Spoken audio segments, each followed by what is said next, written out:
right, good morning, Africa. My name is Kwame Owusu Danso. Welcome to today's edition of this wonderful show. And this is certainly the newspaper review segment where we try to deal with all the issues that have arisen from all the political quarters, and we're definitely going to try to deal with the substance of the issues here, or if you will, with the content of the issues, and not necessarily just the substance. Well, substance, content is the same thing. So we're going to make sure that we deal holistically with all the issues here on the show. But like we do it as always, make sure you share with us what your thoughts are, and I'll be more than willing to read the messages out here for you. You know, the show is very interactive, and once you send in your messages, it gives us a different dimension to the conversation, and that is what we need, right? Okay, let me quickly take you through the topics. Mykonos soldiers arrest Mali president and prime minister.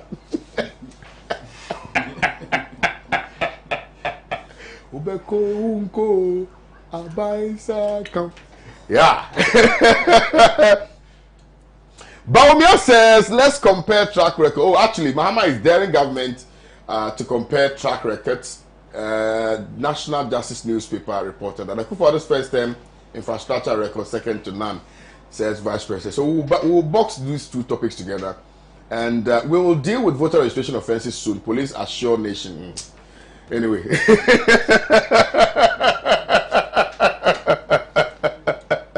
You know, in whose interest and for whose benefit?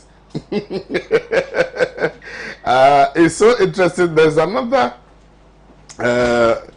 newspaper that I really like. That's a daily analyst newspaper, Without Fear or Favor. It says election 2020, protect the ballot boxes, says President John Dramani Mahama. Our infrastructure record unmatched. Baumia, who hates Mali, President Prime Minister detained, fraudulent sale of Ablajei lands exposed. So these are on the front page of the Daily Analyst newspaper today. I want to implore you to try and get a copy of the Daily Analyst newspaper. Read for yourselves what is in there.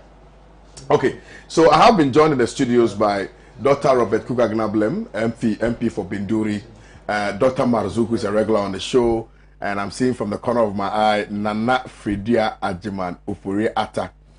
He's also here, and we're going to have a very wonderful conversation this morning. Let me go for this quick breather. On my return, we shall start with the conversation. Stay with us.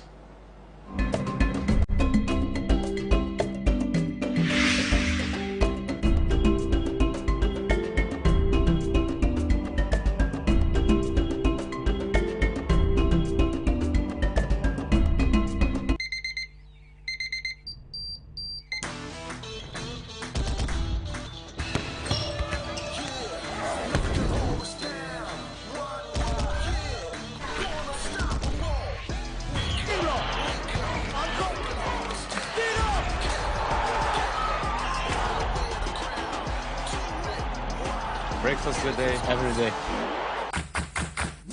Nestle, good food, good life. This advertisement has been vetted and approved by the FDA.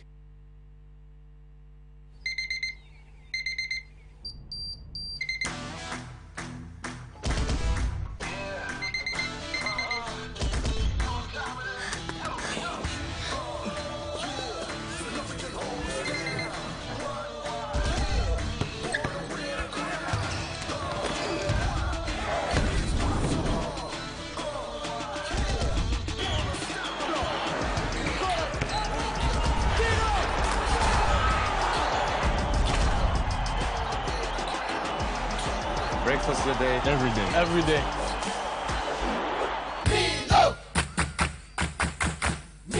Nestle, good food, good life. This advertisement has been vetted and approved by the FDA.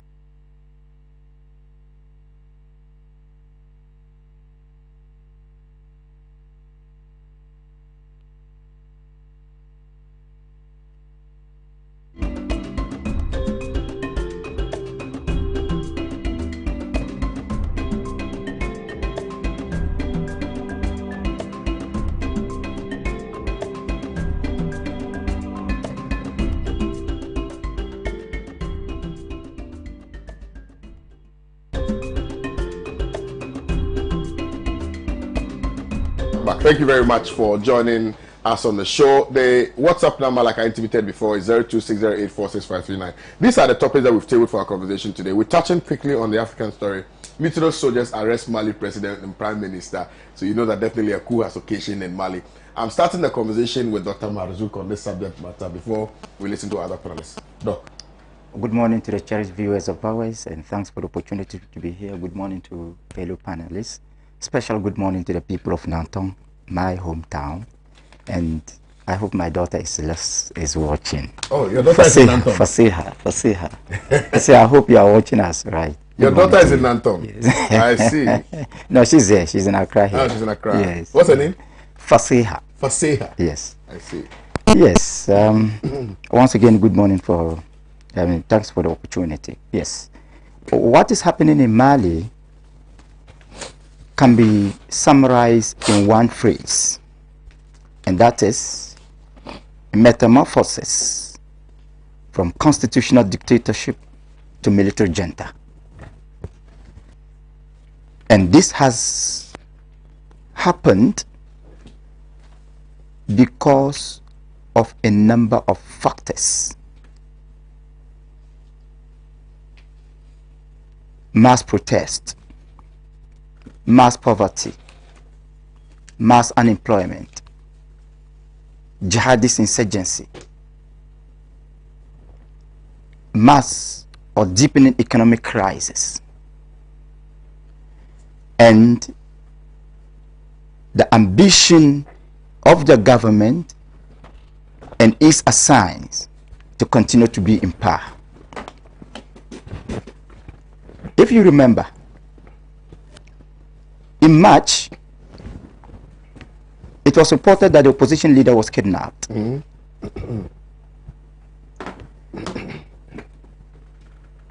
Around the same time, the parliamentary election conducted in Mali became a scene of high-level malpractices.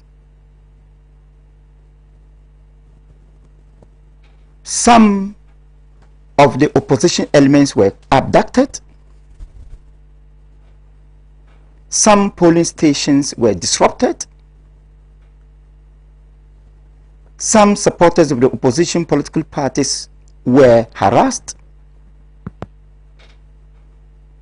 At the end of the day, the government's backed constitutional court overturned the results of about 30 constituencies. And that was a clear-cut advantage for the government. As a result, the government was able to win about 10 of the seats. Then in June, mass protests started. The political crisis became so deep. AU didn't act proactively. Never acted. ECOWAS didn't act proactively. Never acted. The former colonial power acted, but in its own interest, you know, in perpetuation of neo-colonialism and neo-imperialism. So definitely, we don't expect our colonial masters to act in our interest. Absolutely. Even when it appears that their action is in our interest, then what is behind the scenes will be super interest for them. Today, what is happening? Opposition leader abducted. And look at the scenario. By the power of the masses, the prime minister and the president have been arrested by bandits in military uniform. In fact, it is not cool. Should not at all be celebrated by anybody. No matter how incompetent a constitutional order is, it is our responsibility to protect it at all costs. It is better to fight in a state of constitutional order than to be slaves by a military junta. So we should not even think that this is the end of the crisis. No. The intervention by the military should be fought at all times. Let the people of Mali rise against the military junta. What they need is not anybody to take advantage of a deepening political crisis. What they need is proper, orderly, constitutional administration. What they need is development. What they need is peace. What they need is unity. What they need is reconciliation. These are the values that should compel them to demand constitutional order in the country. And this should be a lesson to all African leaders. What started as mere attempt by the government to suppress the opposition, need for the opposition, it failed to do so. It gave people the opportunity outside it, the military, to intervene. And if you look at what is happening, you realize that beyond mere release of statements by relevant authorities, and I'm referring to the UN, the AU, the ECOWAS, and the various governments in Africa, nothing concrete is being done. I am appealing to African governments and leaders to go beyond the mere release of statements. Okay. Let the people of Mali get what they deserve. Right.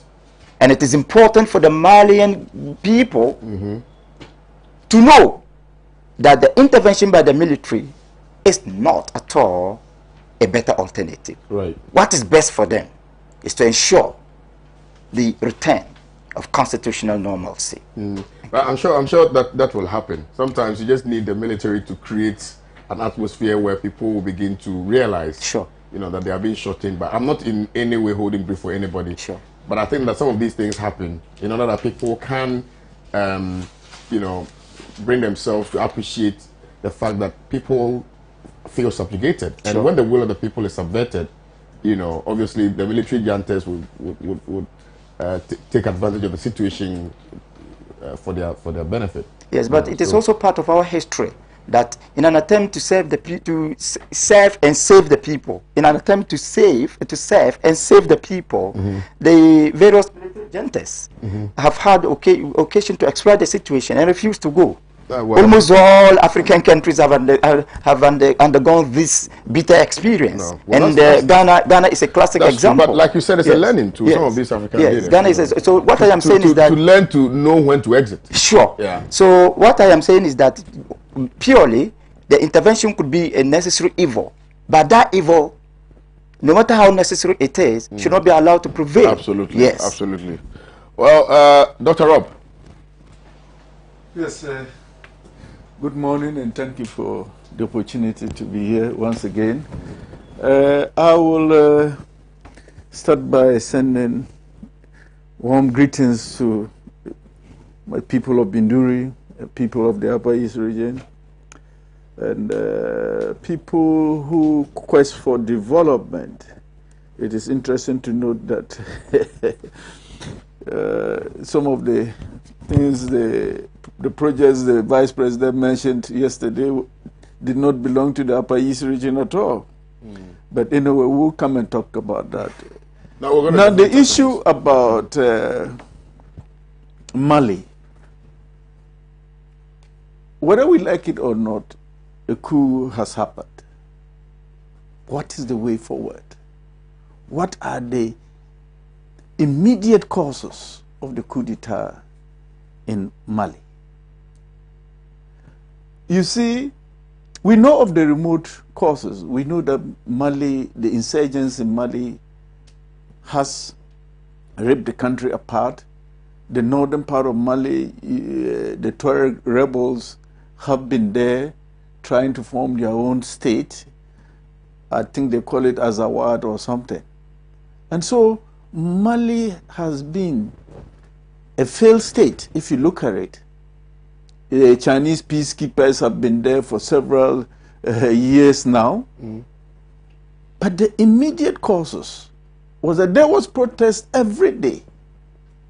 The military only came in to sort of calm the situation, because the military are also citizens, and the citizens were out in the streets. Why were the citizens out in the streets calling for the president to resign?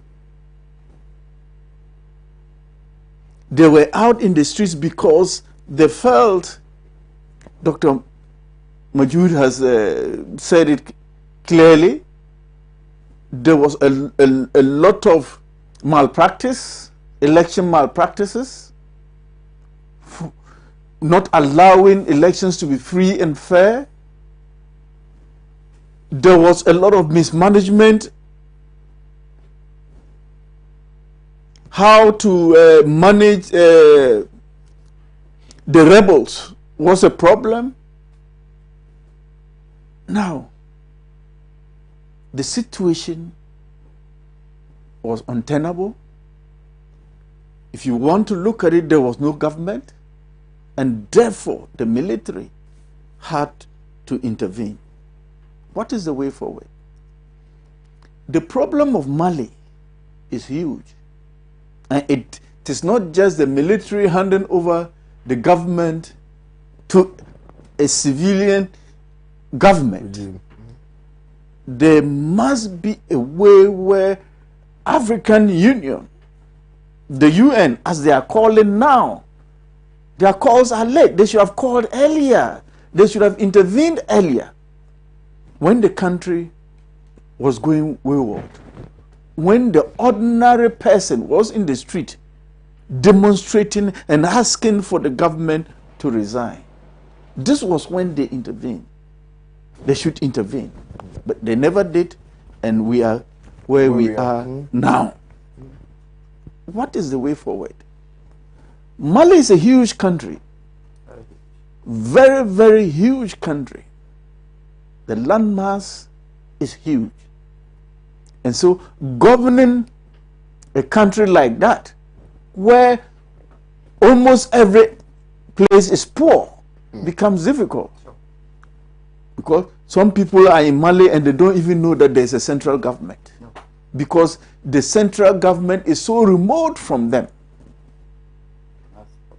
And so, and that is why most of them are in the rebels are in the desert, they are in the oasis, they are all over the place. Because the country is huge. It's difficult to govern, particularly where resources are so limited. No schools, no hospitals, there's no central government, no roads.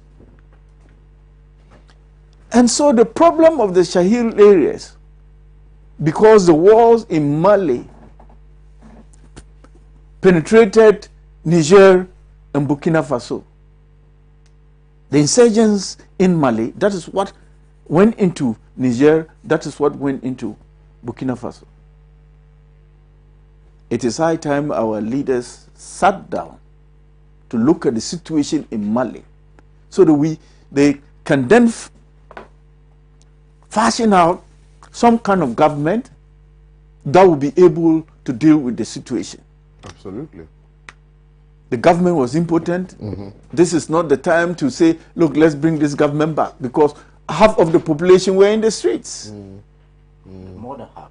Yeah, more than half of the population were in the streets. Yeah. But you see, when a neighbor's beard is on fire, you have to fetch water and put by your doorstep. Yes. The security situation in Mali was worsening by the day. Nobody is safe or was safe in Mali. And so where people cannot go about their normal duties, go to their farms, come back to their homes in peace, that is not a country. Where election disputes are not resolved, that is a problem.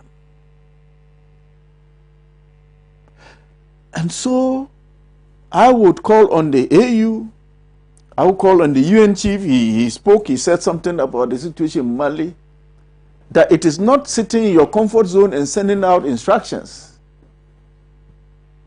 It is about going to sit with the people, send mediators, send peace people like our good old Emmanuel Bombande and the rest, who works for the UN now.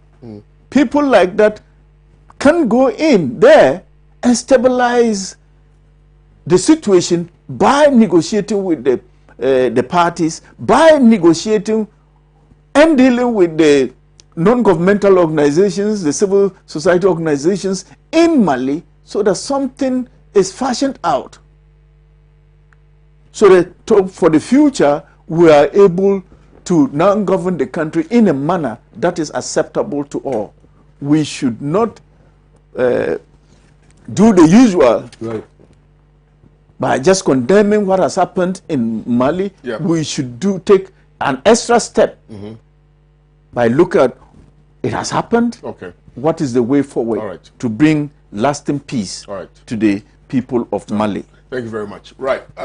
If you just joined in, you're watching the News Preview segment on Pan-African Television.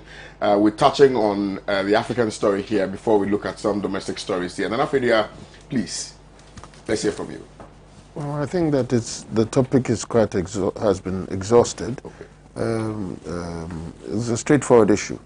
And obviously the position is unanimous, that no matter what the situation, it isn't a military coup or intervention that will help, especially if it's one that doesn't plan to have a plan. They're just upset. And typically, I've always found, when you check out a lot of the history of these coups d'etats led by military juntas, especially those that don't come with a plan, they come for selfish reasons. Absolutely. More so than not. In Ghana's history, I think the only coup that didn't have that was the 66 coup. All the other coups, there was selfish interest from within the military organization. You know, so it's, for me, it's always a problem. No, it shouldn't be that way. It shouldn't, we shouldn't have this. Having said that, it would be nice to know exactly what organizations like the AU and ECOWAS plan to do about preparing the African people for the future when it comes to governance. The reason I raised this, and I've always had this, I've always wondered this for a very long time. If we're African people, African youth. African people. If we're transitioning away from the nonsense of coup d'etats of the 60s and 70s, there should be a conscious effort to let the public appreciate that. Because it is out of the public that you get your politicians.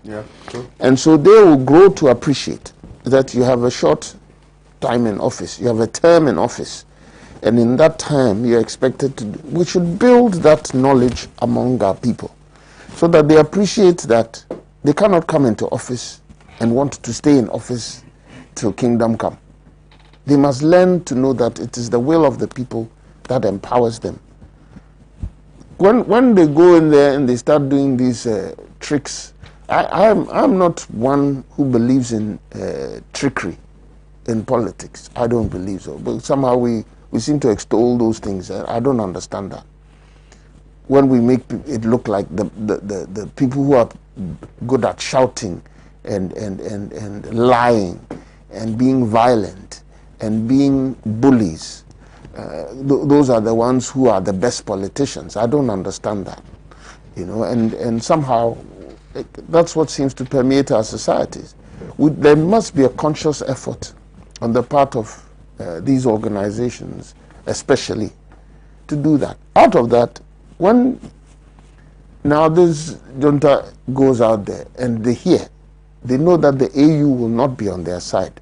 ECOWAS will not be on their side. I don't even care about their so-called colonial masters, because those things, I think we should stop even thinking like that.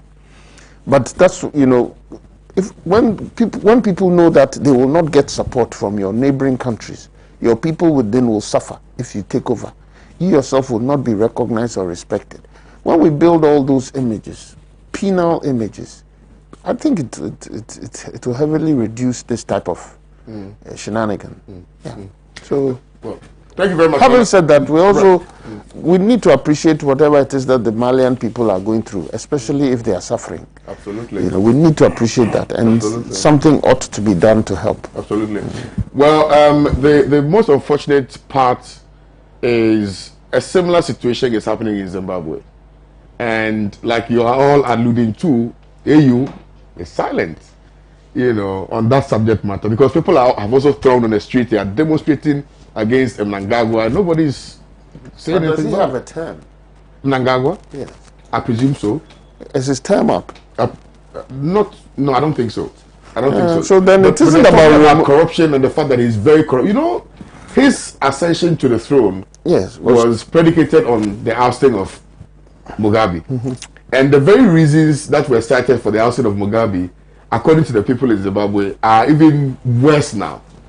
So where is the what's it called, if you will, the morality in this, that you are saying that Mugabe was corrupt? In situations like that, I had two things that come to mind. One, there is a hope that there won't be any military intervention, but more so that whatever it is, their systems will work.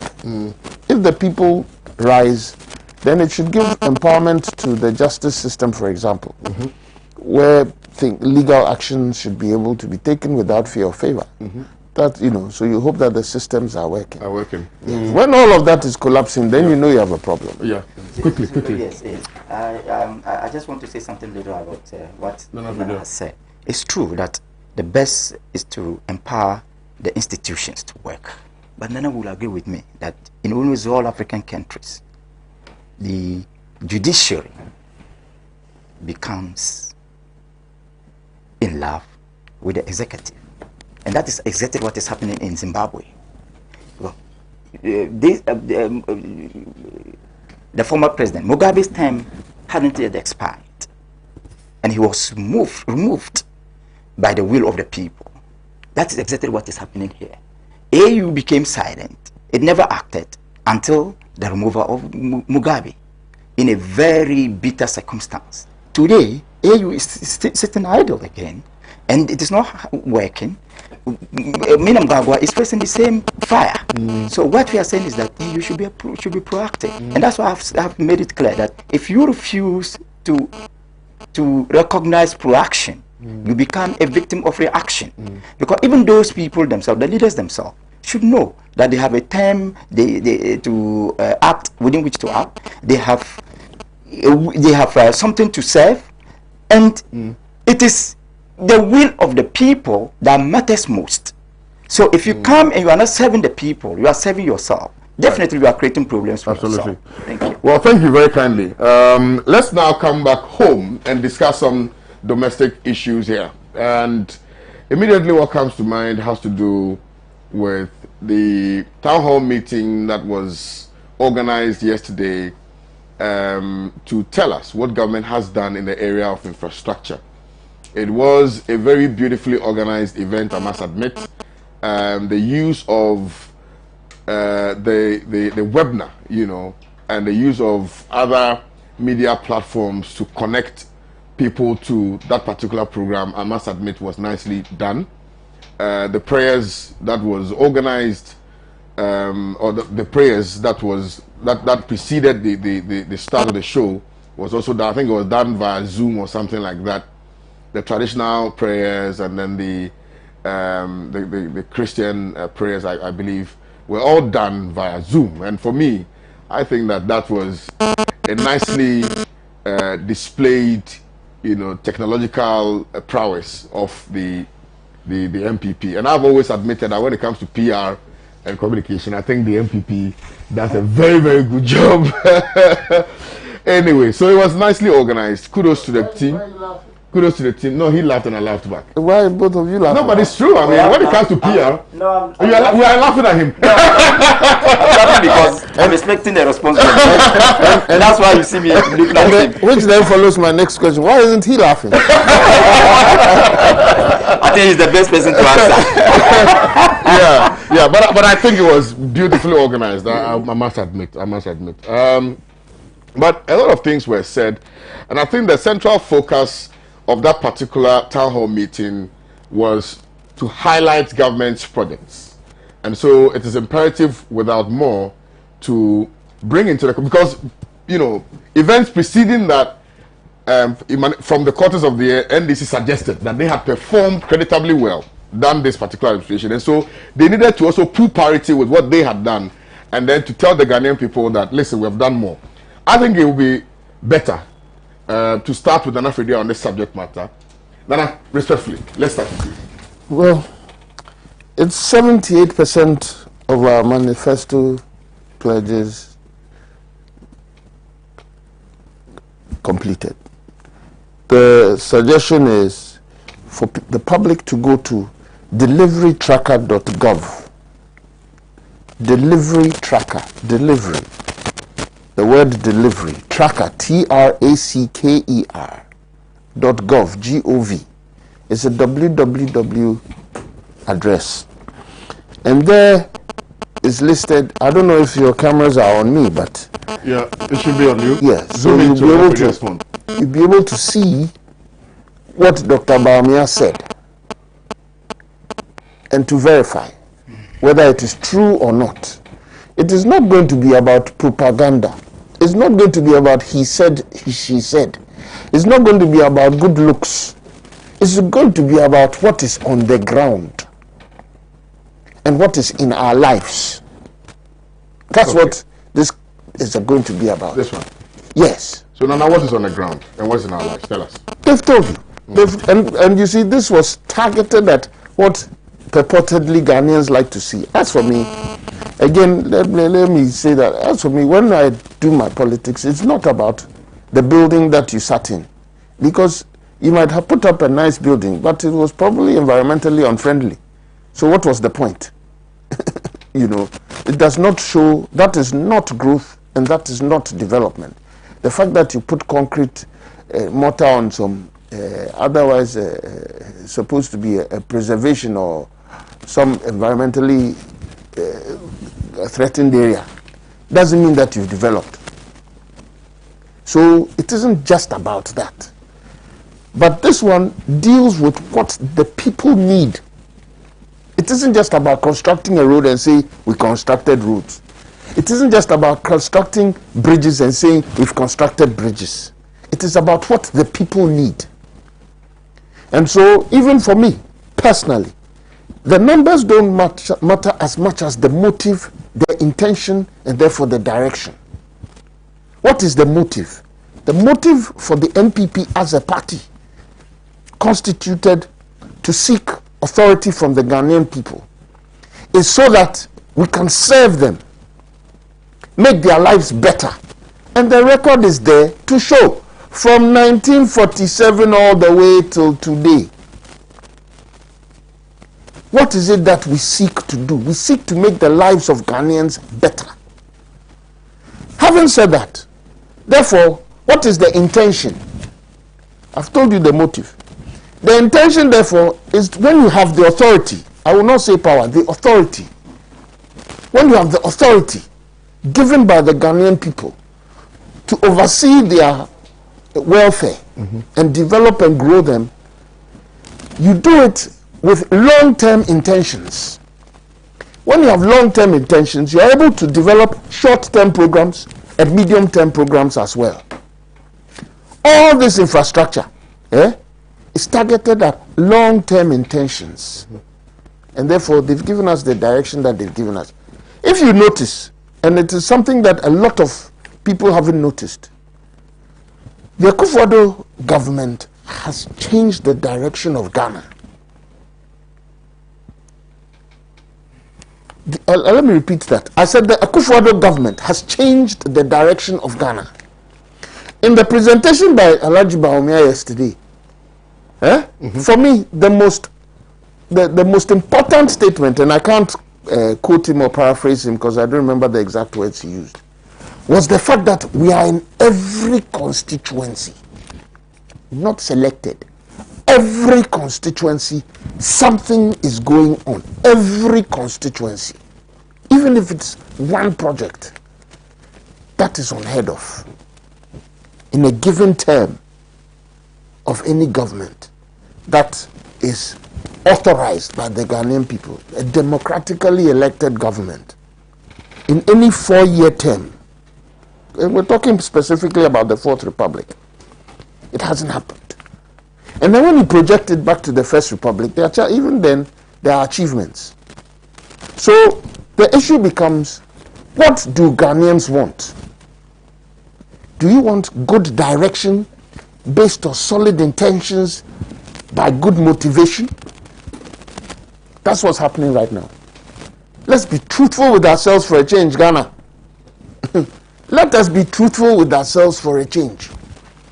When a child enters a secondary school and the parent does not have to look over their shoulders, slump their shoulders, slump their heads, pound their heads on the wall, scream in the night when their children are asleep about where they are going to get resources to get their children to school. When the parent doesn't have to do that anymore, no parent, none whatsoever, has to do that anymore. You've given good direction to the country. Short, medium, long term. The basic need of I keep arguing that all of this, the only portion of Akufo-Addo's work that I'm interested in personally, me and Afridia, is what I'm going to use as a campaign message, is free education. Everything else for me is Jara. Everything else that he's doing for me is a blessing in addition to that one. That particular thing is the most important thing of all. Most important thing of all. And Kwame, when you have had a good education, that privilege, and I've been privileged to have a good education, and then you see people you have to work with who did not get that privilege. And there's no reason, other than the fact that it was economic. No reason, no.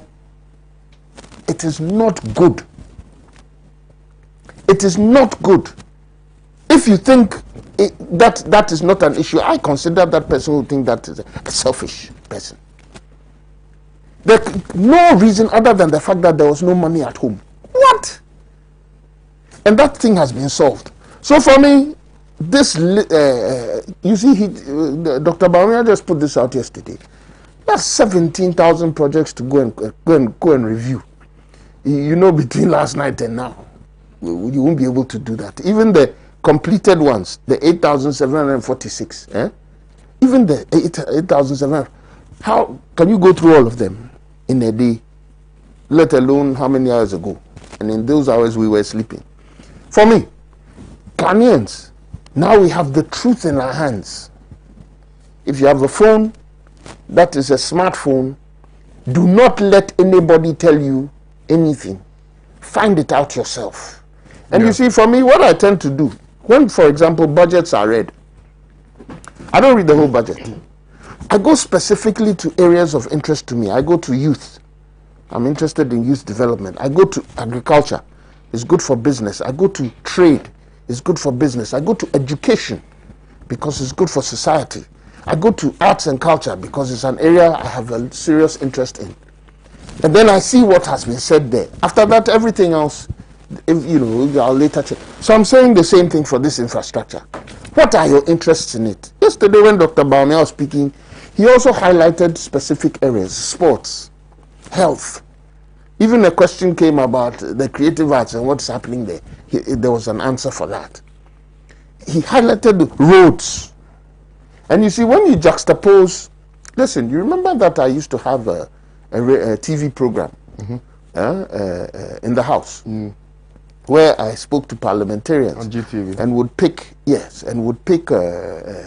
issues and discuss. Out of that, we developed a magazine with the same name. One of the things we did in that magazine was to do research on the most asked questions in the Parliament of Ghana since Nkrumah's time. You know the one that topped it? Tell me. Roads.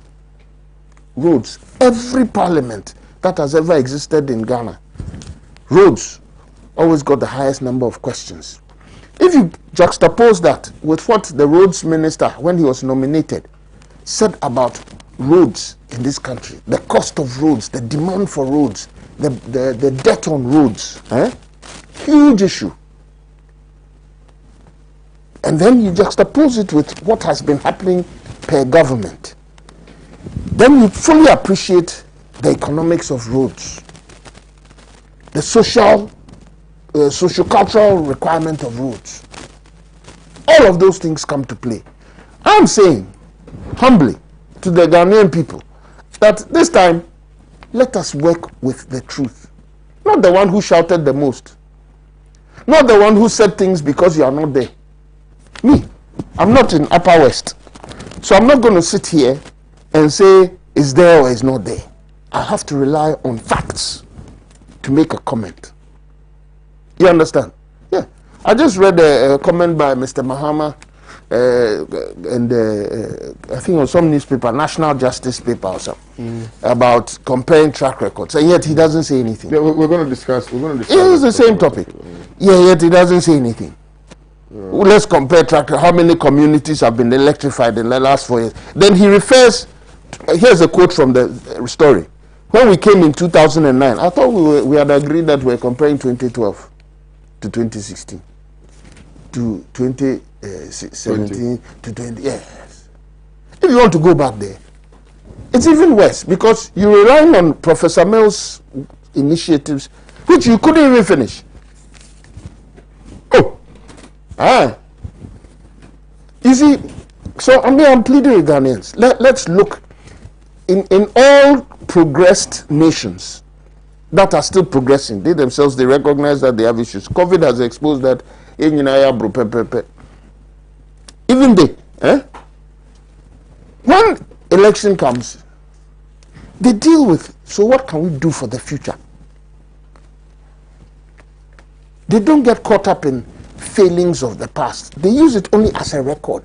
But what do you want the future to look like? That's the most important thing. And for me, right now, from where we sit, from the actions of Nana Akufo-Addo over the last 3.5 going into 4 years, the future looks bright. If we're going to wrap that bright up into further brightness, it means that he must have 4 more to do more. Well, thank you very much, Nana Fredia. But my only disappointment with the website is that it doesn't give us a breakdown. Of the areas. Oh, but it's supposed to. Because it doesn't. It only tells you that there's 17,000. It breaks it down to 8,000 completed, and then the rest uncompleted. And then so. Yesterday when he did it, he showed that if you want. Have you gone to the menu? Yes. You went to the menu? Yes, sir. And the menu said what? I did. Hold on. Give me a second. Hold on. No, it could be a matter of updating. So and they agreed that it will always be updated. Menu is here. Yes. Where did you go in the menu? I've gone to Ghana Beyond Aid. Ghana Beyond Aid. It has worked. No, I'm saying that. No, we're talking about the infrastructure. Yesterday. Yes, I'm saying it's good. Ghana Beyond Aid is opened. Yes. But Ghana Beyond Aid is not part of the. It's part of the website. It's part of the pledge. It's part of the governance. I'm talking about the infrastructure tracker. Good, I've gone to infrastructure tracker. And I'm saying that, if you open that. Yes. And then it says filter projects. Yeah. Have you filtered? Hold on. It says broad category. Click one. Click to select. Have you clicked? Well, it's functions. Okay.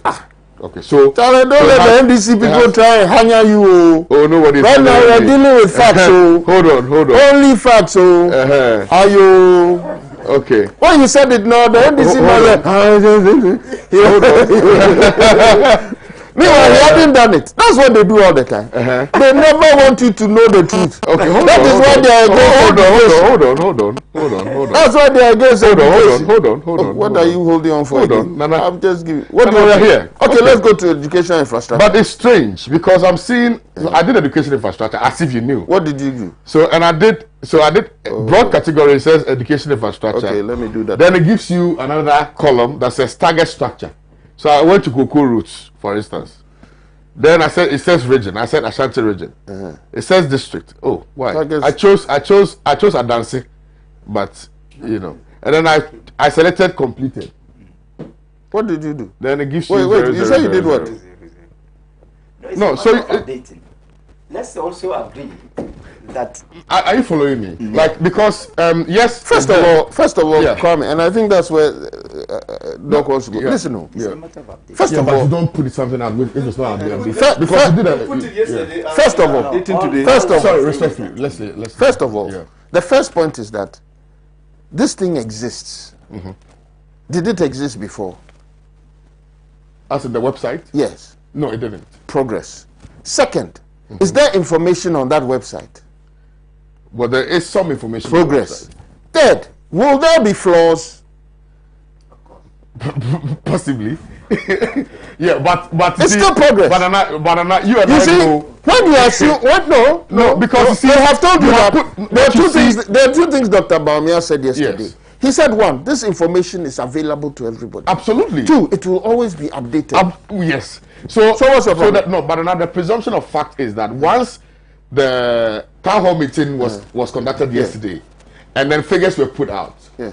Right, the natural thing is to go on the website and at least see the breakdown. Because if you are But it is there. completed infrastructure, no, it's here. You see it here. Total infrastructure 17,334.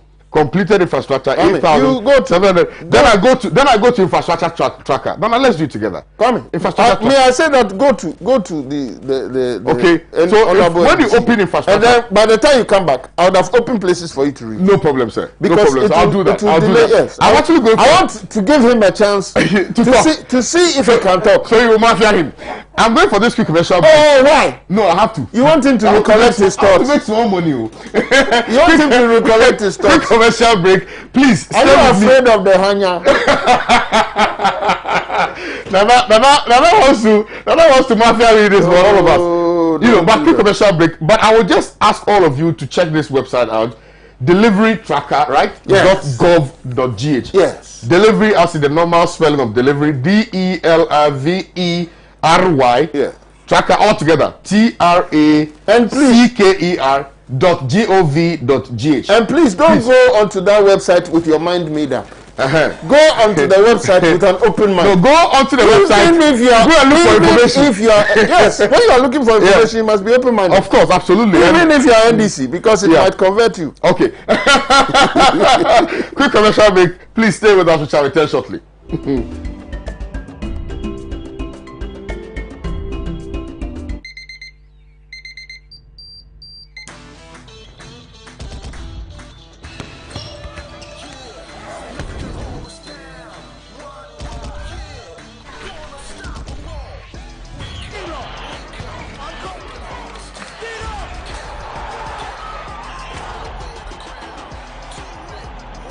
Breakfast today, every day. Nestle. Good food, good life. This advertisement has been vetted and approved by the FDA.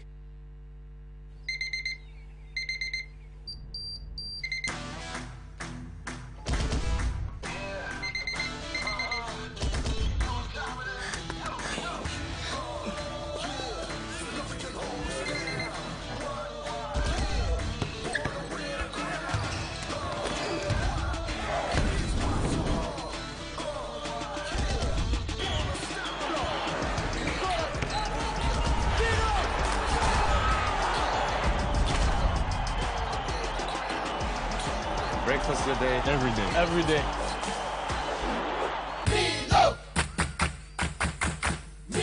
Nestle. Good food, good life. This advertisement has been vetted and approved by the FDA.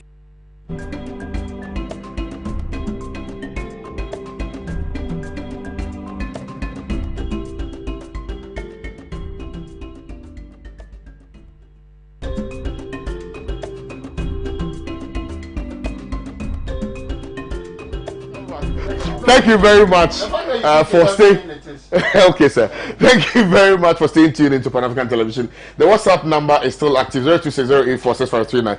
And I want to ask all the viewers that when you're sending your messages, please be factual, devoid of insults. Just state your facts, and then all of us will be informed and educated here.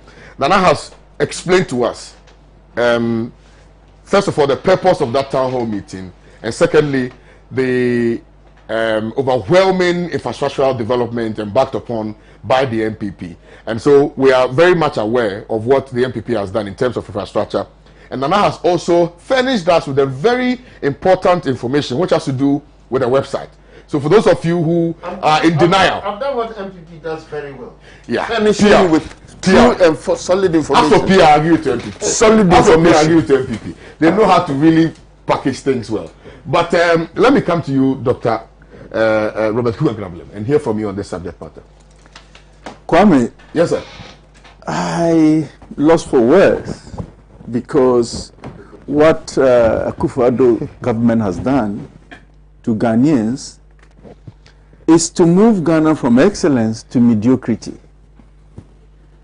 We are witnessing a platform, a website created by government to provide us with information, and it is done abysmally. Kwame, if you look at the presentation, you have Upper East region, and under Upper East region, you have an inherited project, and that inherited project is District Hospital in Takoradi. District Hospital in Takoradi. Then you have Greater Accra. Under Greater Accra, you have rehabilitation and upgrade of Tamale Teaching Hospital. Under Greater Accra. Under Greater Accra. Where is it? Where I do you thought see he it? said he couldn't get on the inside. Then in the presentation. On the presentation, Yeah. not on the website. Not on the website. Oh, that's not true. Now, then you have in northern region completed an ongoing construction of 597-bed University of Ghana Teaching Hospital. Ghanaians, this is what our money is used for. That something coming from the presidency is loaded with untruths, mediocrity to its highest level. How is it on truth? How have you independently verified what has been put out by the? Listen to me. Is there That's what I'm interrogating. and is there construction of 597-bed University of Ghana Teaching Hospital in northern Ghana? You see, something coming from the presidency. It could be an oversight. Oversight, you see. You see, if you were an SS student, if you were an SS student and you go and write something like this, will you pass your exam? Maybe they want to say Ghana instead of Northern Ghana. Listen to me. If you have Upper East region and you go and mention Takoradi Hospital, this hospital completed in Takoradi under Upper East region. You see, because we endorse mediocrity, that is why we are where we are. We endorse mediocrity. Anything coming from the office of the president must be done in a way that is above board. And this is not done with somebody has been compiling this over the months. So it has taken 6-7 months to do this, and this is what we have. And the vice president, the number 2 person in the country, goes to read this for us. This is childish. It is irresponsibility. It is waste of the taxpayers' money. You go to the delivery tracker, it doesn't lead you anywhere. It doesn't lead you anywhere. And Okay, which one is this? you see, look, let me. When you're No, true. when you're done, when he's done, I'll come to you again for clarity. It's not true. Yeah, but when he's done, I'll come to you for clarity. When So you do truth, yeah, I'll come to you for clarity. truth to pass. I'll come to you for clarity. I'll come to you for clarity, Nana. Please respect. You see, and those who have the truth are those who have the data, and that is government. And government check for me. is Hold on. Just type region, type a region. Only that, and then say apply. Don't answer all the other ones. Region. Yes, Apply. yes. Let him go on. Let him continue with his sad Nana, life. please go. You see, I mean, this laborious search for small information like this is unnecessary. Oh, it is. It is unnecessary. Oh, okay. You see, you want people to get the data You want people to get the information to be able to quickly verify what you have done. And I've pointed out to you that the data we have here, there could be double counting. So the number of projects that have been listed could be entirely wrong, because we do not have a 597-bed University of Ghana teaching hospital in Tamale. We don't have that in Northern Region. We don't also have a completed hospital in Takoradi located in the Upper East Region.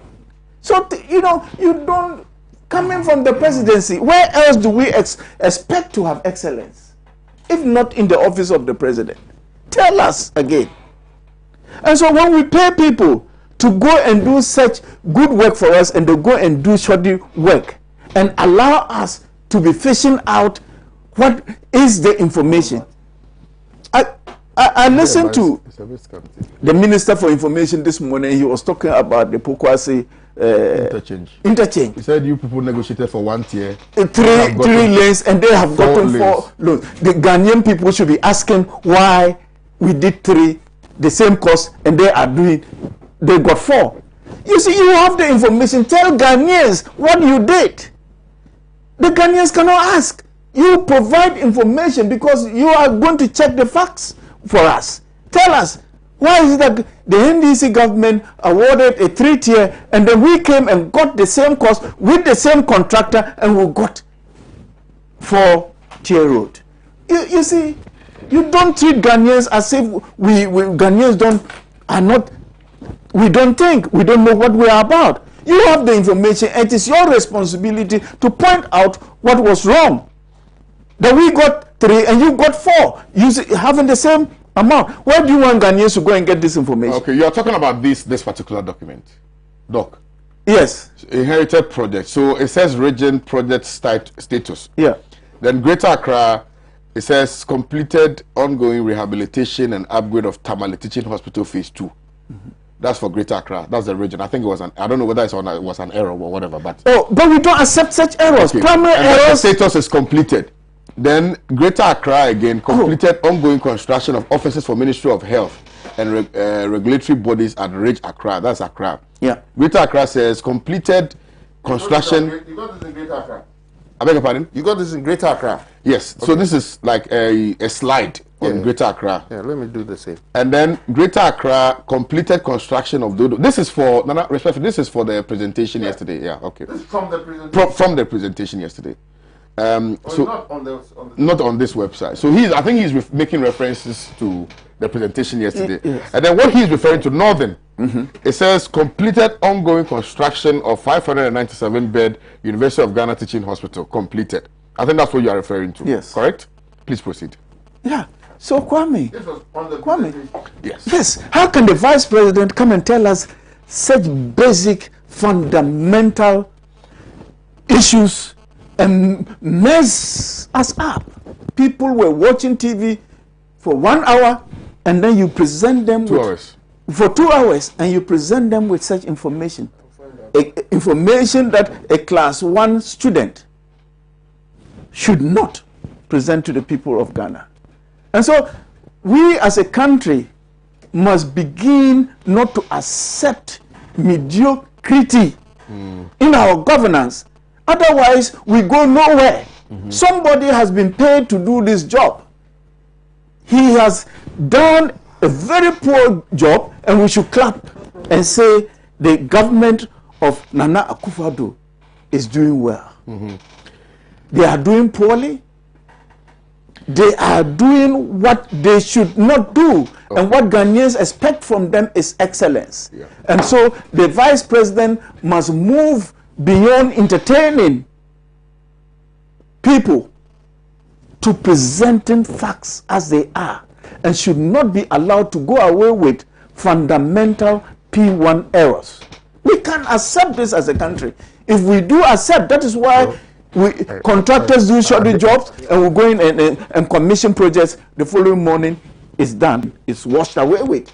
But there was fanfare, because we have been made to accept mediocrity.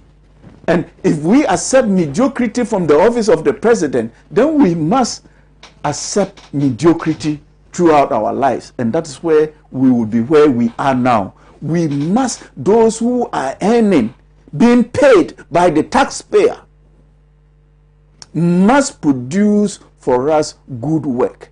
And this is simple work. Everybody knows that in the Upper East region, we don't have Takoradi. Let's interrogate what you're saying. Is it a fact that these projects are ongoing? Let's move beyond the conversation about the errors, right? These are errors. These are presentation errors. It happens. Oh, let's move it respectfully. Well, look, Kwame, me and you can never agree on the fact. We'll never agree because you've been a lecturer before. In fact, yes, you have been a dean of students before, so you know. But the point is that. But the point I'm also respectfully asking, is that is it true that the said 597 bed project that they're talking about can be found in Greater Accra? They said in northern Ghana. So how will I know? How can I? They say construction of 597 bed University of Ghana teaching hospital in northern Ghana. That's what they said there. So how can you tell me whether it's true or not? No, maybe they wanted to say Ghana. I cannot guess for them. I cannot guess for them. Why should they want to say that and I don't want to say that? I mean, the truth must be told, and we cannot accept mediocrity. So for me, this document, we should not discuss it. It's irrelevant. They must go and come again with a document that tells us clearly what the projects are. Otherwise, why should I be debating about a hospital when I don't know its location? It doesn't make sense. If we accept and debate this presentation, it means that we are accepting mediocrity and we are paying the government to deliver for us services. We are paying the government to deliver for us good services, value for money.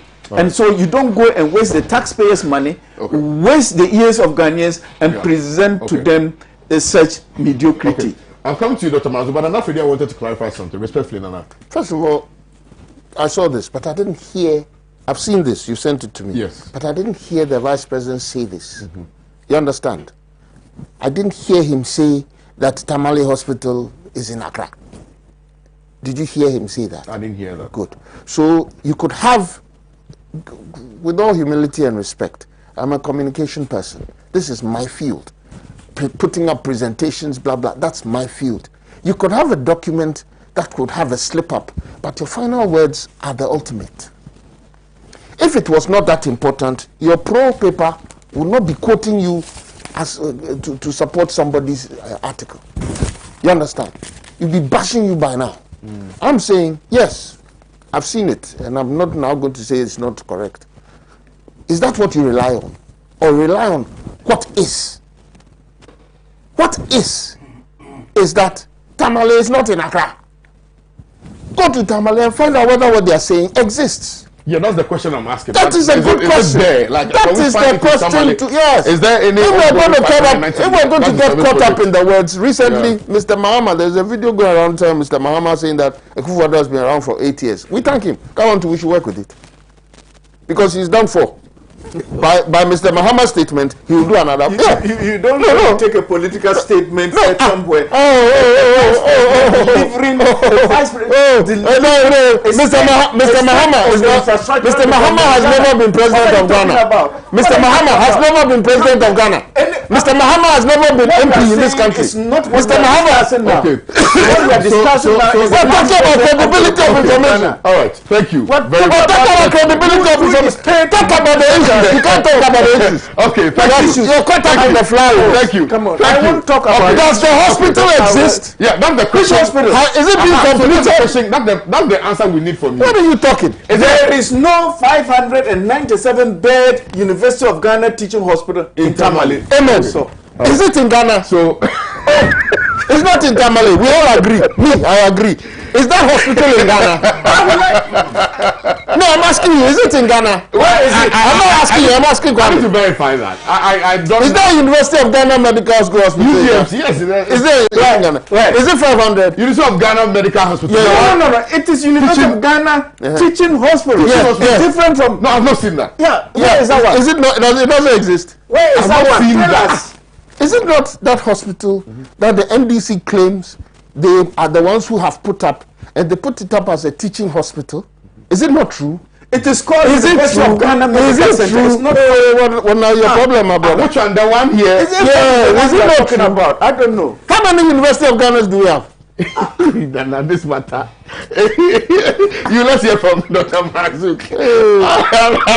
You're premium. You see, I told you, FBP PR, don't joke. And here's the other thing. Brandon, Before Doc, without humility, he talked about Ojo Nkrumah and the 3 versus 4 tier. My brother, don't do that to yourself. Don't hurt yourself. Don't make yourself miserable this morning. Listen, no. You said that, how will Ghanaians know? It's because you didn't tell Ghanaians the truth. And now the truth. Do you know that your own? That's the truth. Do you know that? Why that's with the No. You should tell us why you changed. What's the problem with NDC? Only yesterday. Only yesterday on radio, the NDC organizer, I think it's the Greater Accra organizer. His name Nanugbe or something. Kokumaoli Nanugbe. Was on air. Nanugbe is not a greater. What's his name? He was on air yesterday, and he explained that this very bridge that my honorable wants to fight about. He explained that the MPP has shelved the construction of a traffic light on the 3 tier in order to get 1 more lane to make it 4 tier. Now you want to tell us that that statement he made is either right or wrong. He shouldn't say that. Now, how ridiculous is that? That you were prepared to spend the value of another lane, a whole lane, that will help traffic on a traffic light. How corrupt can that be? You see, how can traffic light? You are comparing the Minister for Information, who is supposed to provide. As for him, he told you. As for him, information to. As for him, a party. The Minister of Information communicated. The Minister of Information told you that. Okay. Thank you. The Minister of Information told you that. Ghanaians is a party communicated. Ghanaians should query to provide them with information. Thank you. The Minister said Ghanaians should query that because the NDC has lied to us all the time. Thank you very much. Dr. Marzuk, let's come to you. NDC communication has lied to you. Let's come to you. He was telling us what to do. Would the minister score more points if he is able to put out information? Okay, he said he's not interested in scoring points. We are not interested. Take your points. Take your points. What do you got? Barcelona. Yeah. How many points then they come to the team with? Thank you very much. You have the floor now. Barcelona, he brought points to the game. No, let's allow. They left with 8-1. No, let's allow Dr. Marzuk. And please don't interfere with doctor's statement. Okay, I will enjoy the positive banter. And I'm so much glad that it has been a healthy discourse. I think all politicians should emulate your conduct. That is fantastic. That is making me hungry this morning. No, and he's going to buy me breakfast. Yes, I want to look at what is happening from 2 perspectives. We can see it as a concept and then as a content. As a concept, it's very beautiful. The novelty associated. Okay, Doc, hold on. Let me just go for this quick commercial break. Stay with us. I think we have a little challenge with your mic. Stay with us.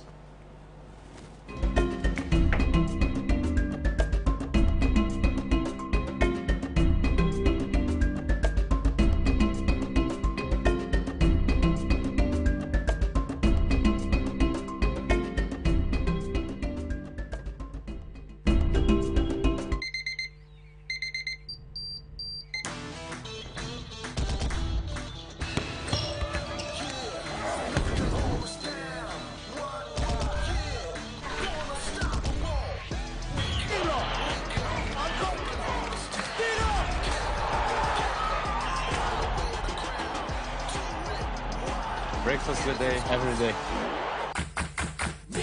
Nestle. Good food, good life. This advertisement has been vetted and approved by the FDA.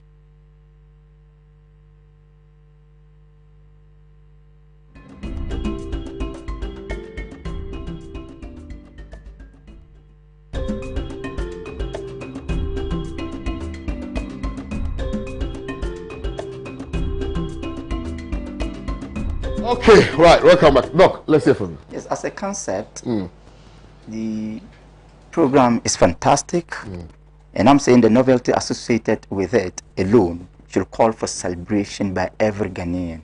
let's all agree that it is a commendable program. It needs the support of every Ghanaian, irrespective of our political affiliations. Because as a concept, I can see from it two main values. One, accountability, and two, evaluation. And you agree with me that accountability is a critical element of democratic governance. Yeah. For the government to agree to come out publicly to subject itself to the scrutiny of the people alone should be a matter of commendation. And if all of us will agree that accountability plays a critical role in governance, then we should be ready and support what is happening. Then we come to evaluation. It is also a matter of an evaluative exercise. And it is important for all of us to understand that evaluation is a critical component of democratic governance. It's central to democratic governance because it is an exercise. And once you are doing an exercise, you must have time to evaluate the success, the weaknesses, and the strength of that exercise. And in the context of evaluation, I'm urging all Ghanaians to evaluate objectively, analyze objectively, criticize objectively, and draw conclusions objectively. As a matter of content, definitely we cannot have an excellent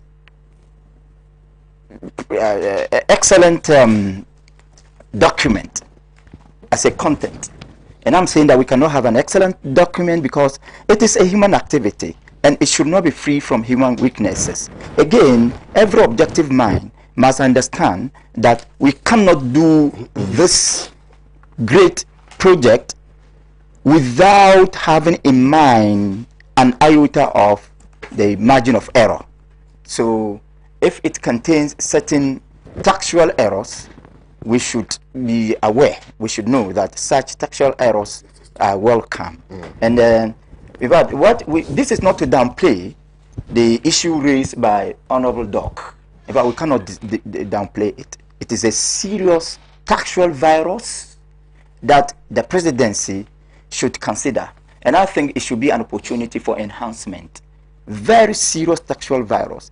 I know you agree with me that no every serious thinking person will even see it as an issue of fact.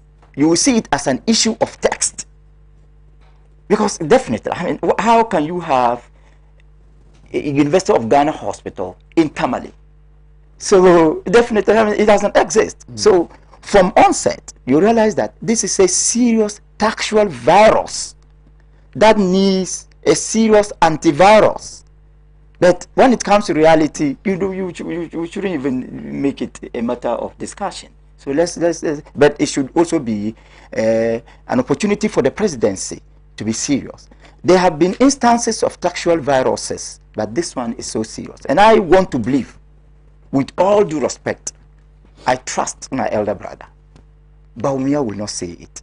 I don't think as part of his delivery, he made such a statement. If he did, then that was another accident of delivery. But I can vouch that he did not say it.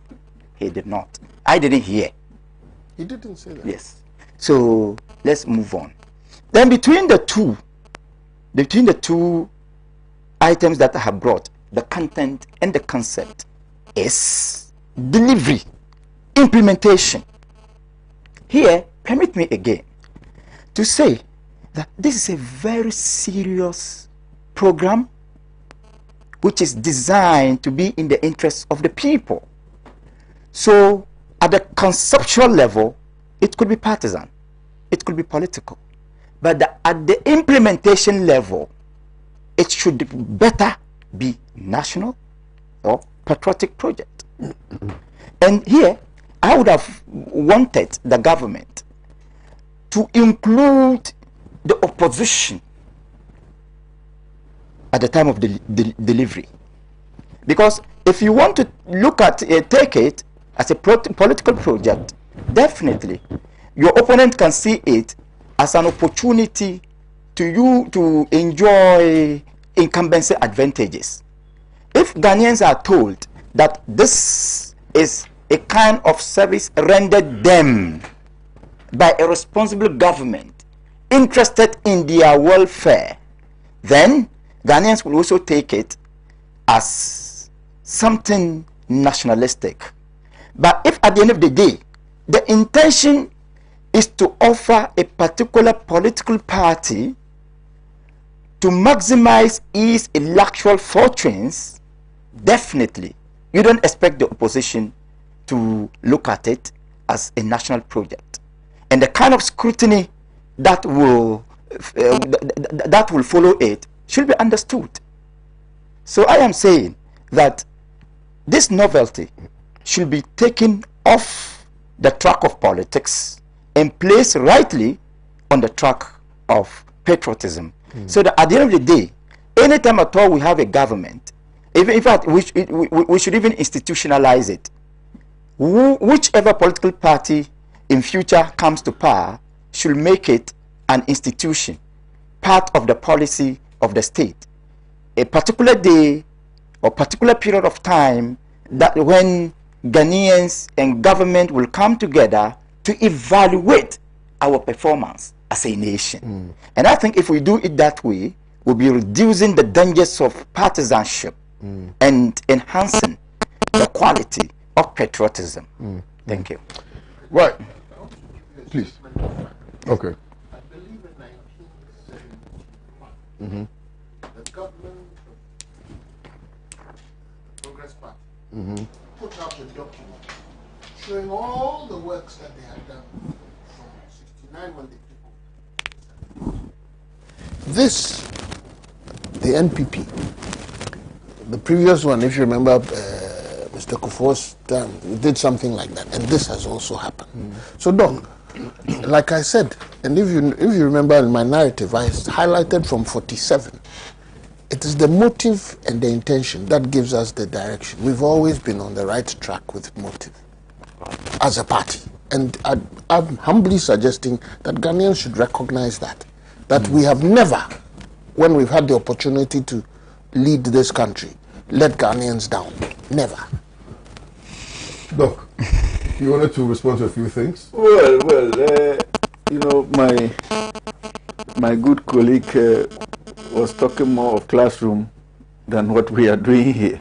You know, he was talking about classroom text, about what is content, and he was telling you truth. You know, the truth of the matter is that was the truth of the matter. Divorce politics from the tracker, because there is comparison of what was done from 2012, 2016. There are comparisons. What projects were not completed and what has been completed. Perfect. Nobody begrudges that. And definitely the government of today should be able to do better than the government of yesterday. Absolutely. Because we learn from our mistakes. Yeah. But we should also be careful that when we are paid by the state, we do good work. Sure. Just like we expect our students to answer questions and answer them correctly. If you did geography in school, and you go and you don't know where Dodo is and where what forest is, you can pass I'm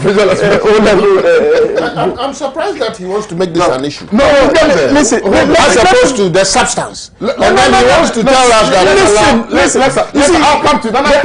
I'm not talking about substance. Doc's comment from a Ghanaian, he's not partisan. You want to make that an issue because he punched you? No, please. What he said, he was speaking generally. The issue is that he punched you. No, I said that if he was in the classroom, he would score 100%. On the street, he's right. On the street, he's right. Listen. Because he raised the fact that it is a big. Respectfully. Yes. No, fear not. I'm with you. Have you said the mask is down? You didn't come to play today, Grant. No, yes. And so the point I'm making basically is, yes, I have no any reason not to say that the concept of the tracker is excellent, because you need to track your performance, and so that you know where you are succeeding and where you are not succeeding. Very good for purposes of monitoring. What I'm saying too is that this is serious work, and it must be done with all seriousness. That is it. And that things coming from the presidency should leave very little room for us to find such big gaps in. I get it. That is all what I'm saying. There's one quick thing that I needed clarity on. Imani Ghana scored your party's 46% in end of 2019. Scored Mahama's administration 51% in terms of infrastructure. End of 2016. What would be your response? I'm interested in Imani's comments. Listen, let's. Why not? I mean, why should I be? It's not a fault. Civil society, I'm not interested in that. You are also a student of law. You know that civil societies play a very important role. My honorable here says we are not in the classroom. Nothing to do with students. Let's deal with the issues on the table. Imani doesn't feed anybody. Okay, well, listen. But on the ground, do we feel it? I mean, why would anybody engage themselves in town hall conversations when the projects are there for everybody to see? Why must we continue to? Because it's information. It's information, and information helps. I'm a business person. When I leave the studio and I drop my politics, I have to feed my family. I don't depend on coming on air and things for my. I have to work. So if now the information comes that the road to Wale Wale has been strengthened, the opportunities for getting guinea peas or maize is now more open than before. It's a business opportunity. But you made nonsense of the NDC's Green Book. You recall? It is still all the projects. It is still as you describe it. Because maybe there wasn't a town hall. It is still as you describe it. You made nonsense of it. You described it that way, and I say no. I'm saying that the MPP made nonsense of it, and I'm saying that every project that was and I'm agreeing with you was not. It was all pictorial stuff. Go to the ground is what we said. We've given you a platform. That is why Doc said that this is an extraordinary thing that has been done, and in his opinion, it must be institutionalized, required, so that you don't put up some document called the Green Book, financed by the government's pocket, to put up things that you think you will do when you have no drop of anything to show that you're heading in that direction. That's what the Green Book was. The Green Book was filled, half of it were things that didn't exist. Concepts. We want to do this. They all ask for concepts from Dr. Nkrumah's time, from Gadgisberg's time. There are a lot of them sitting in the ministry. So you said that nothing in the Green Book existed? I'm not interested. I'm interested in what. So can they also say that what you're saying doesn't exist? Can they also make nonsense of it? I think the truth is that most of the things, that have been captured here, I mean 797, 697 but I've not seen it. I don't know where it is. So go there. Where? They tell you where it is. So I should go there and find out. If it is a UGMC, I know where it is. And I know that it wasn't the MPP that built the UGMC. They have admitted that they didn't start it. But they've completed it. How did you complete it? Because they're building the structure. We people bought. Do you know what complete means? What is it? Tell me. Complete means it's ready to be used. So it wasn't ready to be used. Was it ready to be used when they were leaving office? Wasn't it? No, it wasn't. Okay. Why do you keep asking that? You're the journalist. No, but you. I've made a claim. I did not say anything. I said clearly that we are. When a certain student. So why are you not caught up in the one-man demonstration? We know what happened to him. So we're careful when we're dealing with some of these. What are you afraid of? I'm afraid of being arrested like Okuanyido and then coming back and changing my mind on national issues. If you are a chicken on issues, then don't raise them. No, we know, you know me now. Yeah, so let's deal with the truth. What is the truth? Now, here's the story. Today, my honorable wants to dwell on this matter. Do you know how, excuse me to say, because I can't think of another word, so please don't be offended, how small that is relative to the issues. It is as if you compare this slip and this presentation, and I found out that it is true. What you showed me is real. It happened. But Dr. Bawumia didn't say it. So that's one. Do you remember when they said that Mr. Mahama was president of Kenya? I remember. Yeah. That you compare that to this. Kwame, compare that one to this. No, I said Uhuru Kenyatta was president of Ghana. Yes. Compare it to this. Which one is a worse slipper? That is, you see, so you don't. That's what Doc was saying. Doc was saying that these things, there are textual errors that, and he, he said it's a virus. I agree with him on that word, particularly based on the reaction from Honorable. You know why? You know why? It means it's lingering. They left it lingering, that virus, lingering in Jubilee House. If you allow affected us. Who was they have left the virus. One more. Yes, they left the virus. We need to sanitize that place. Okay, all right. How can this be an issue? I don't think you and I are saying anything different in relation to the error. He wants to make that the issue. You and I That's the difference between the two of you. You and I agree that it is a textual error. What I am saying beyond is that it should not be politically. That is partisan. what he wants. That is all. That's all that. Okay, is. thank you. That's the There are a few messages that have come through. This one says, how do you move beyond the errors when they have worried our ears with the word incompetent? The errors in their presentation doesn't depict competence. And then it continues to say, good morning to you, my dear lecturer. Would you mark a student who commits that blunder and pass him? The truth must be told. No, but I've accepted You see, what they mess up is that in this case, it would have been only the paper that would speak when he has to mark it. Exactly. But this one, it was a verbal presentation that you marked. That's why people listen to it on radio. And on radio, he would not have said that. So you don't mark that. In other jurisdictions, what they do is that they mark the script before the verb. Which jurisdiction? Huh? Which jurisdiction? Like in the SSS. SSS. They mark paper before. Anyway, let me read a few messages. What is clear here is that I have marked it as wrong. I have said that. Thank you. So if it's on paper, I will still say it as wrong. Yeah. I have said it is the wrong. Problem is that and I have even advised the presidency to be serious about handling editorial matters. Yes. Thank you. Anyway, good morning, KOD. While I salute your professionalism and authority over your work, let me unequivocally opine that the MPP-led VP Baomia's presentation yesterday was nothing but a complete presentation of abstract things. Shambolic, blurred pictures, epitomizing Nkuntumpo. The venue was built and commissioned by the one they describe as incompetent, JDM. I dare MPP to point at one hall they built, Francis Aglamata from OUB. Francis himself, he hasn't checked it. The truth is lost. Otherwise, how can you compare MPP under President Akufo-Addo and NDC under JM when it comes to infrastructure? Akufo-Addo cannot match JM. Regards to Honorable ABA Fuseni Osman from Tamale. Nana. Oh, Osman. Don't do this to yourself. Please tell Nana. Please tell Nana Fredua to listen. Please tell Nana Fredua to tell Nana to pay us our money from GN Bank. Ubia on issues. Nana, do pay them their money? Anyway, let me move to the messages. If I say I want to dwell on the messages, I won't discuss the last issue or the other issue, which has to do with we will deal with voter registration offenses soon. Ghana Police. Let me start with you, Dr. Robert Kugan. Oh, I thought Nana is not the IGP. Aren't you the lawmaker? Okay.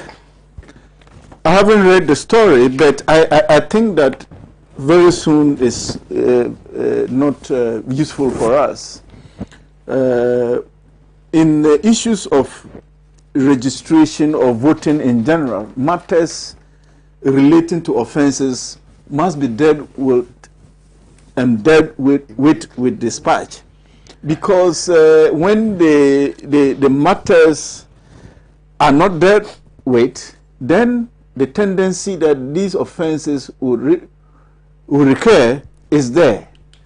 And so for the police to tell us very soon, we don't know how soon is their soon. It is important. Is it the Jesus Christ soon? It is important that the such matters are dealt with quickly, and we will urge them on to quickly, as a matter of urgency, tell us what they are doing from this week. The offenses are varied, and they occurred in almost all corners of the country. And so if the police in Greater Accra are not acting, what stops the police in Northern Region from acting, prosecuting the offenses that occurred? I mean, how are we dealing with it? Is everything done in Accra? And so I don't see the police commander saying this to mean that he is actually serious with the matter. Yep. Because every region, every district should prosecute its own as the offenses occurred. They are varied, they are different, and they need to be dealt with, so that locally it serves as a deterrent for those who will offend the processes, those who would offend anything related to registration and election. Dr. Mazuk. Let me just say this quickly. I wish my brother would read the article, because he'll have to withdraw some of his comments. Yeah. No, but Dr. Mazuk, I'll come back to you. Dr. Mazuk, please. Yes. This raises the question of regime policing and state policing. When the police administration, represented by this commander, says it will deal with registration offenses soon, it baffles my mind. Yeah. How? Dealing with offenses in relation to the registration is made up of stages: arrest, prosecution, and maybe the judgment by a court of competent jurisdiction. At what stage have the people been identified?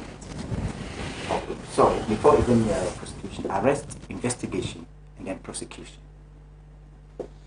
So have the people been arrested? What's the amount of investigation or the level of investigation? Interrogation to investigation. Interrogation. Prosecution. All these processes in trial, in bringing those people to book. I think we need better information than just telling us that the offenders will be dealt with soon. So at the end of the day, we expect the Ghana police to prove to all Ghanaians, beyond reasonable doubt, that it is ready for state policing that is in the supreme interest of the people, instead of regime policing that will maximize the political fortunes of the governing political party. But this is a challenge. And for the police service to maintain its image, it must demonstrate to all of us that it is ready to serve Ghana, not to serve government. Because Ghana is the paramount recipient of better policing. So again, let me also make it clear to our viewers that the registration violence involves so many categories of people: the weak and the strong, the poor and the rich, the appointee and the ordinary Ghanaian. When it comes to dealing with all these offenders, there shouldn't be any form of selective justice. It is on record that some highly placed individuals in government were accused of allegedly committing some of the electoral violence. When the police wants to act, let it do in a manner that will not raise any question of selective justice. In prosecuting these offenses, let the Ghana police service convince us that we are really operating under the banner of equality before the law. If it does anything to suggest that some are more Ghanaians than others, or that some are more equal than others, it will be injurious to its image and to the welfare of the Ghanaian people. The stability of this country depends on the readiness of the police to handle criminal justice. The stability of this country, particularly in an era of election, highly depends on the impartiality of the police, of the Attorney General Department, of the judiciary, of the president, of the government, to ensure that justice is for all of us. The stability of this country depends on the readiness of the IGP to act, even if he is not instructed by the president.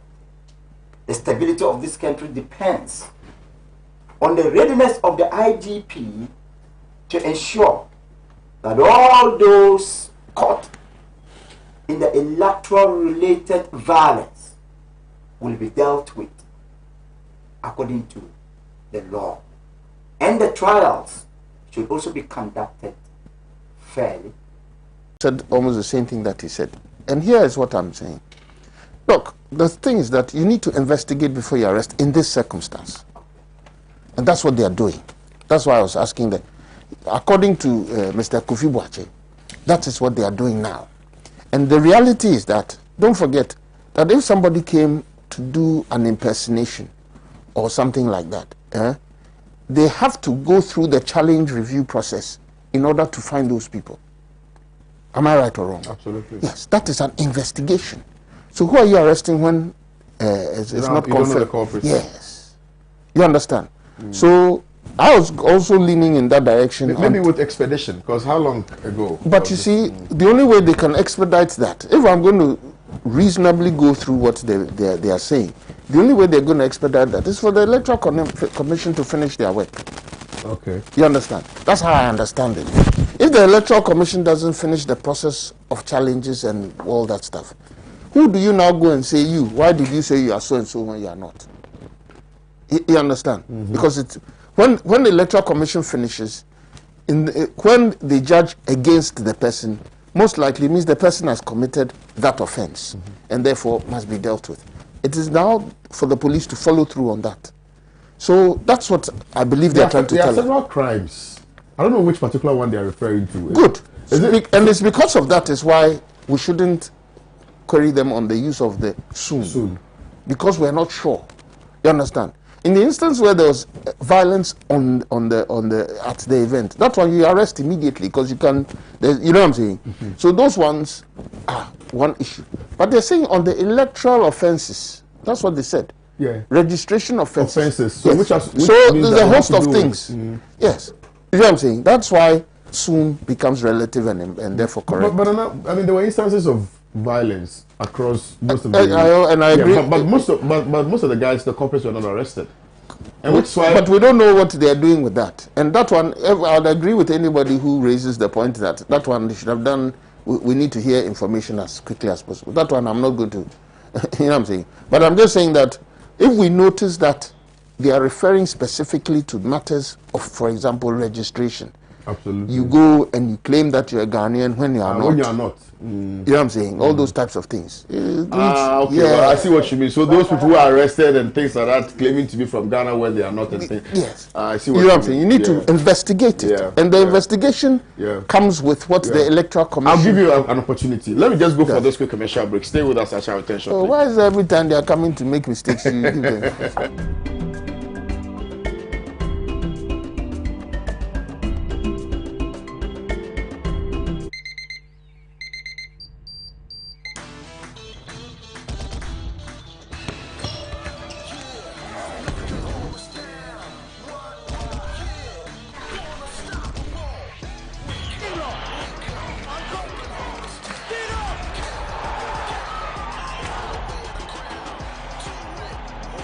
Breakfast good day, every day.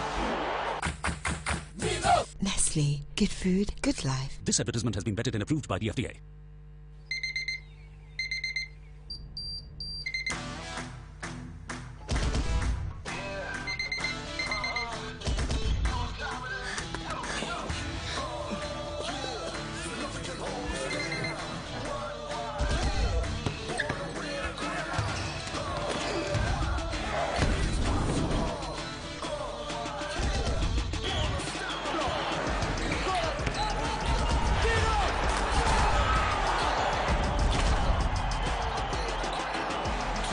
Breakfast of the day. Every day. Every day.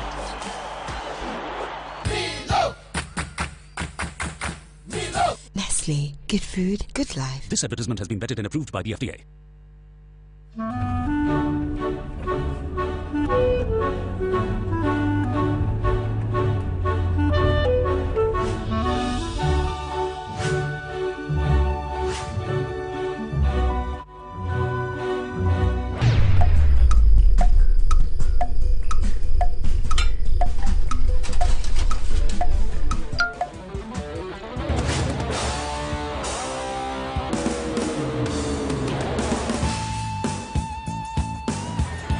Oh, it's incredible!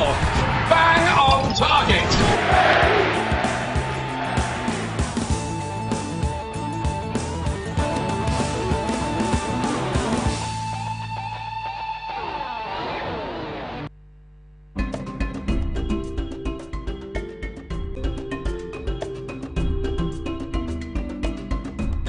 Welcome back.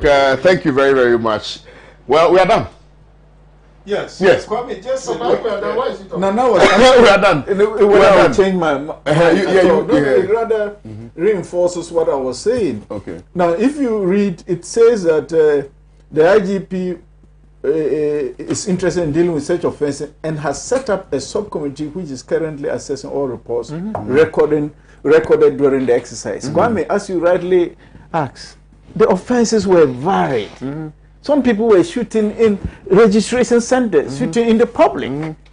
He will be arrested just in situ. There were others that were holding weapons. Whether they are qualified to hold weapons, you don't need to be studying these reports. You see, My brother, you should have said your revolution, so-called revolution tactics. We're dealing with law and order. Look, it is Law and it is order. unlawful to go and shoot in. Yeah. You're talking about how Kumsi. Well, I've not. Look, but he's afraid to mention it. Okay, Just in case he goes shooting himself. Then he says he also disclosed that related to election offences, training has been held for judges in the High Court, the District Magistrate Court, and Circuit Courts throughout the country. Didn't say that. Yeah. Training has been, that was the justice who was now talking. Yeah. Training has been done for all. Yes. High Court judge, District, Circuit Court, all throughout the country. Yeah. So what are we waiting for? Yeah. What are we? Thank you. Justice delayed is justice denied. When justice rushed, justice crashed. Thank you very much. When do you go to court? When do you go to court? KOD, please ask Nana Fedia where the said University of Ghana Teaching Hospital can be found, because I can't find it. Yeah, Dr. Hambo sent in this one. By the way, KOD, tell Nana we still buy water at Dodoa. The police says they can't do anything from Guy 10. what's police got to do with I'm surprised. KOD, good morning to you. Why don't you read my messages? Why? Anyway, why 2 MPP members on your show? Masa. Dr. Marzuk clearly stated on Hot News that he's MPP. How? hot news? Justice Show. Dr. Marzuk is not MPP. Maybe I'm not hearing my capacity as an MPP. Good morning to you. If he said he's MPP, so what? What's wrong? Good morning to you and your panelists, especially Dr. Robert Kuka-Gnablem. I agree 100% with Nana that MPP has changed Ghana to a different direction. Yes, the MPP has changed Ghana to the direction of to be worse. Well, that's what you mean, literally. How can you build one-seater toilet and call it a project?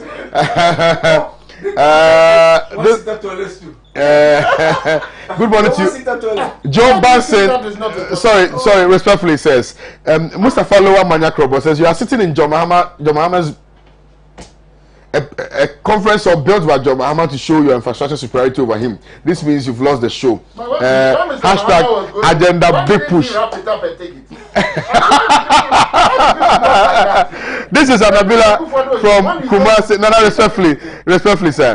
Kumasi Sokoban. He says, good morning to you. We shouldn't forget that these errors may have been repeating in other regions or MMDCs and will be counted by the website or to overstate the actual figures. Okay. Thank you very much for your message. Good morning to you, Kwame. The police do not need to tell the public what they intend doing with voter registration law offenders. These are security matters. If they are really up to the task and using the powers vested in them without any hindrance, they should be able to do it. From the top high rank politicians, which we know. Well, Haj Pfizer from Kaswa sent in this one. Joe Banson from Akropon says, what is being termed as factual errors are deliberate diabolical distortions. Thank you.